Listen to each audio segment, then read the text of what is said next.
Salut tout le monde, très urgent.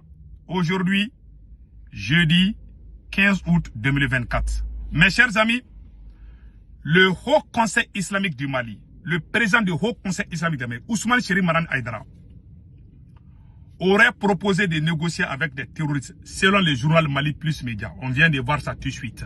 Avec un politicien. C'est un politicien malien du nom de Amion. Je vous ai dit, ces politiciens-là, moi je suis très fâché aujourd'hui. Je m'excuse. Comment on nous propose de négocier avec les terroristes pendant que nous sommes en train de reconquérir Tinzaouaten? Voilà un politicien qui s'appelle Amion Guindo. C'est lui qui a proposé de négocier avec les terroristes.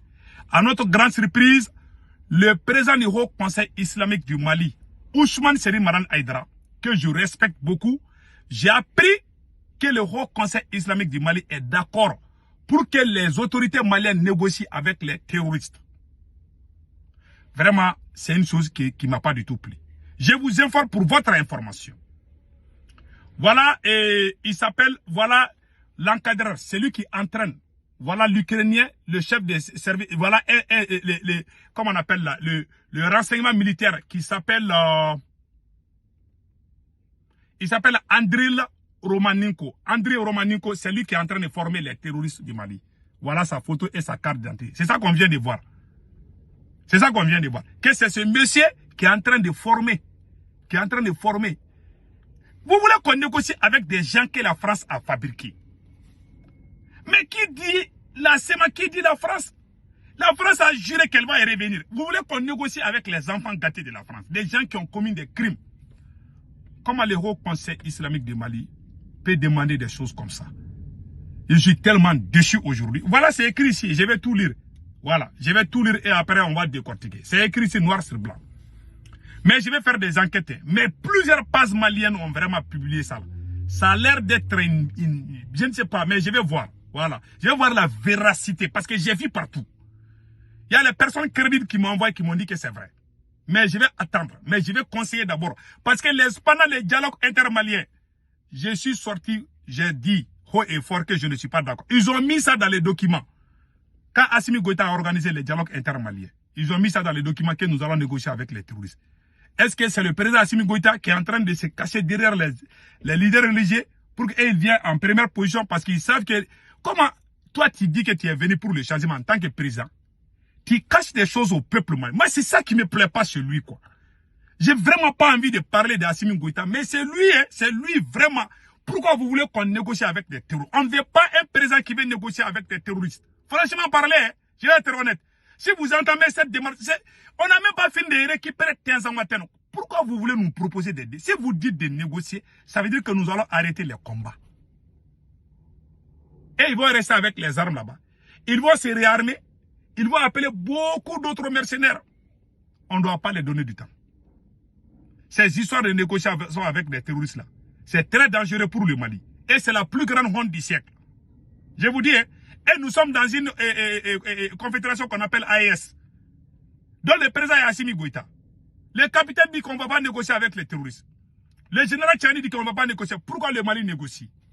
Ça, c'est une trahison contre l'AES. Je ne suis pas d'accord. Quand tu parles, il y a les ânes qui vont sortir. Il y a les ânes qui vont sortir, commencer à braire. Braire. Comme des anneaux. Ils ne cherchent pas à comprendre. Et ils sont amoureux du président sur le Mali. Ils ne voient pas les Mali. Moi, je soutiens le Mali, je ne soutiens pas les individus. Tu viens, tu es le président, tu ne fais pas bien, je te dis que ce n'est pas bon. Si c'est bon, je dis c'est bon. Je suis comme ça. Je ne suis pas un suiviste. Je ne suis pas quelqu'un qui suit les gens seulement. Donc regardez ce qui s'est passé ici. Voilà, ils ont écrit ça ici. Et en plus, ils ont dit, voilà. Je vais vous montrer ce que le capitaine a dit ici. Voilà. Ils ont dit, le Haut Conseil islamique du Mali, à sa tête, Ousmane Chéri Maran Aïdara, rejoint la position de Hussein Amion Guindo, favorable à l'ouverture du dialogue avec les groupes armés. Voilà les photos des deux. C'est ce politicien qui a proposé. Les gens qui étaient au pouvoir, qui ont échoué partout au Mali, comment on peut prendre ce qu'ils proposent concernant les choses qu'eux-mêmes ils ont échoué? Voilà, lui, il était avec le régime d'Ibeka. Je lui respecte beaucoup. Mais comment toi, tu peux proposer à ton pays de négocier avec des gens qui ont tué des milliers de personnes. Écoutons ce que le capitaine a dit. Hein. Écoutons ce que par rapport à la négociation avec les terroristes, voilà. Voilà ce que le capitaine a dit ici. Je vais vous montrer ça tout de suite.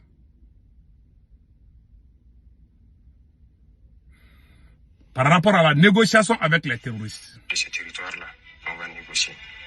On ne donnera rien à un franc de contribuable si les contribuables nous donnent. Voilà. Ils n'ont pas été appuyés. Alors, vous insistez sur ce point, pas question de négocier avec les terroristes? Non. On ne négocie pas. Il n'y a pas 1 centimètre de ce territoire-là qu'on va négocier. On ne donnera rien à un franc de contribuable. Si les contribuables nous donnent 1 franc, on préfère payer des armes que de négocier. Merci. On préfère payer des armes que de négocier. Voilà, c'est ça la stratégie. Voilà, c'est ça la stratégie. Lui, il dit qu'il ne va pas négocier. Nous, on va négocier.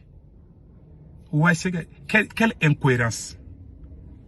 Vous voyez ce que ça fait. Et le peuple malien en majorité n'est pas d'accord pour ça. C'est des choses comme ça qui font que moi, je doute même du président Assimi Goïta. Je vous dis, le chef religieux, là, il n'est pas sorti de... ce sont les autorités maliennes qui sont allées le voir pour que lui, il parte d'abord. Je vous jure, il n'est pas sorti de lui-même. Comment un chef religieux peut sortir dire de négocier avec des terroristes comme ça? Des terroristes qui ont tué des Maliens. Le président Ibrahim Boubacar Keïta a laissé ces terroristes-là de la SEMA. Ils étaient à Bamako, ils étaient logés, nourris. Ils avaient des véhicules. Ils avaient même leur drapeau de Azawad à Bamako là-bas. Ils avaient tout à leur disposition. On les a tout donné pendant des années. On les a donné de l'argent. On les a donné tout, des véhicules, tout. Ils payaient ni l'électricité, ils ne payaient ni même les carburants. On leur donnait gratuitement. Ils étaient à Bamako, logés et nourris. Tous ces gens-là, ils ont même un quartier qu'on appelle Kidalbougou. À Bamako là-bas, on les a donné des maisons gratuitement. Pendant que les autres Maliens sont en train de mourir de faim. Il y a quoi qu'on n'a pas fait à ces gens? On va négocier quoi au juste avec ces groupes terroristes? Et puis des gens que la France arme contre nous, comment nous on va... Ce n'est même pas bon de dire des choses comme ça, quoi. Et puis on n'a même pas récupéré 100% des inventaires. Comment vous pouvez sortir, comment un politicien peut sortir, demander aux autorités maliennes de faire quelque chose et on prend ça en compte? Qu'on négocie avec les terroristes. Le capitaine a été clair, il dit on ne négocie pas. Ce n'est pas des gens honnêtes. Ces terroristes-là ne sont pas du tout honnêtes. Ils ne sont pas honnêtes. Je vous dis. Ils n'ont jamais été honnêtes. On va négocier quoi avec eux? Parce que quand tu dis négociation là, toi tu laisses quelque chose, l'autre aussi laisse quelque chose. Dans une négociation là, chacun laisse quelque chose. Hein.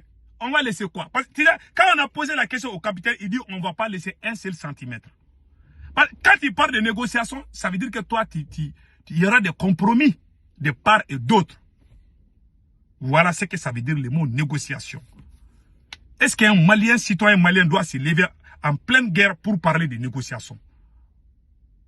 Vous êtes en train de montrer notre défaite déjà. Aujourd'hui, les terroristes là ont publié partout. Je vous dis, la page des groupes armés terroristes là, j'ai vu ça, ils ont publié, ils sont contents même. Ils disent, après, ils ont même écrit qu'après l'échec de l'armée malienne à Tezawanten, que maintenant nous on va négocier. Quelle honte.